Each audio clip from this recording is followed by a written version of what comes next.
চট্টগ্রামে এক প্রবাসী স্বর্ণ ছিনিয়ে নিয়ে পালিয়ে যাওয়ার সময় পুলিশের এক এসআইকে আটক করা হয়েছে। একই সময়ে ওই কর্মকর্তার সাথে থাকা এক সোর্সকেও আটক করা হয়। রোববার বিকেলে নগরীর আখতারুজ্জামান ফ্লাইওভার থেকে তাদের আটক করা হয়।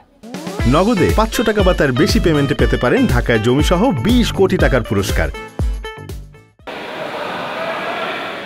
রবিবার সৌদি প্রবাসী ভাইয়ের পাঠানো 16 ভরি স্বর্ণালংকার নিয়ে শাহ আমানত বিমানবন্দর থেকে বাড়ি ফিরছিলেন আব্দুল খালেক।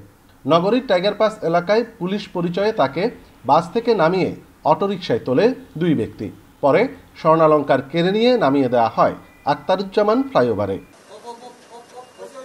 ভুক্তভোগীর চিৎকারে স্থানীয়রা ধাওয়া দিয়ে আটক করে দুজনকে। এ সময় ঘটনাস্থলে উপস্থিত হওয়া টহল পুলিশের একটি দলের কাছে এই দুইজনকে তুলে দেওয়া হয়। প্রাথমিক জিজ্ঞাসাবাদে জানা যায় একজন খুলশী থানার এসআই আমিনুল ইসলাম, অন্যজন তার সোর্স জাহেদ।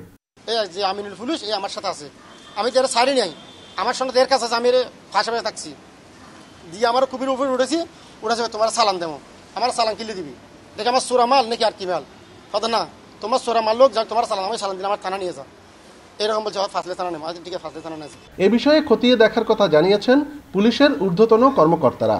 আপনাদেরকে বলার মতো অবস্থা এখনো নাই, আমি আর একটু কথা বলি, তাদের সাথে একটু কথা বলে আমি আপনাদের জানাচ্ছি, একটু পরে আমি জানাবো। কর্মকর্তার ছিনতাইয়ে জড়িয়ে পড়ার ঘটনায় উদ্বিগ্ন নগরবাসী। জড়িতদের দৃষ্টান্তমূলক শাস্তির দাবি জানিয়েছেন তারা।